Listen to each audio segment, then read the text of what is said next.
হিন্দুদের পুজোয় যদি তারা প্রসাদ পায়, সেটা কোনো মুসলমানকে দেয়, সেটা আমরা খেতে পারবো কি না? এই প্রশ্নের উত্তর হলো যে পুজো উপলক্ষে অথবা অন্য ধর্মের মানুষের কোনো ধর্মীয় উৎসব উপলক্ষে কোনো খাবার যদি আপনাকে দেয়, সাধারণ খাবার, তাহলে সেটা খাওয়া আপনার জন্য জায়েজ। সাধারণ খাবার দিলে সেটা খাওয়া আপনার জন্য জায়েজ আছে।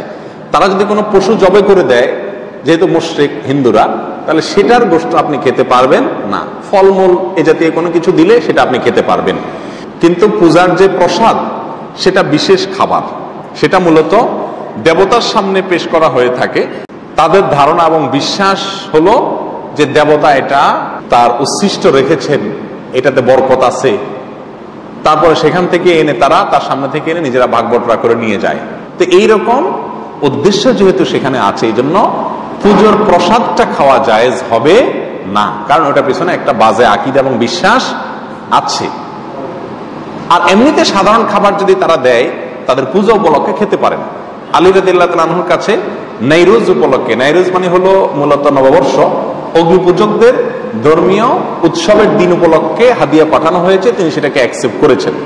এরপরে আয়েশা রাদিয়াল্লাহু তাআলার কাছে এক মহিলা প্রশ্ন করেছেন, যে সেই মহিলা বলেছেন যে আমার ছোটবেলা দুগ্ধদান করিয়েছেন একজন অমুসলিম নারী, তিনি তার ধর্মীয় উৎসব উপলক্ষে আমাকে কিছু খাবার টাবার দিয়ে আমি খেতে পারবো কিনা।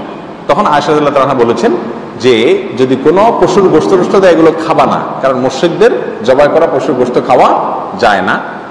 আর যদি কোনো ফলমূল ইত্যাদি দেয়, গাছের কিছু দেয়, তাহলে সেটা অবশ্যই তুমি খেতে পারবে। তাহলে ধর্মীয় দিবস উপলক্ষে দিলেও সেটা সাধারণ খাবার হলে খাওয়া যাবে, কোনো অসুবিধা নেই।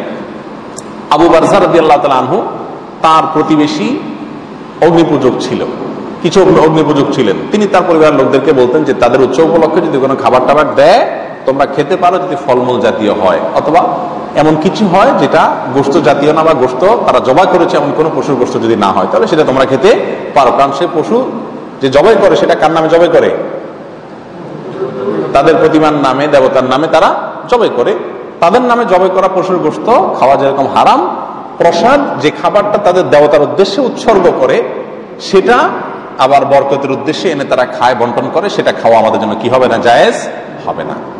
তাহলে সাধারণ যে খাবারগুলো আছে, তাদের উৎসবের দিনও যদি তারা দেয়, এটা আপনি নিতে পারেন, কিন্তু উৎসব উপলক্ষে আপনি তাদেরকে কোনো বিশেষ কিছু দিতে যাবেন না, কারণ দেওয়ার মানে হলো তার শিরটাকে কি করা? সমর্থন এবং প্রমোট করা। মুসলিমকে স্বতন্ত্র সংস্কৃতি ইসলাম দিয়েছে, সেটাকে ধারণ করতে হবে এবং হেফাজত করতে হবে। আল্লাহ তাআলা আমাদেরকে বুঝার তৌফিক দান করুন।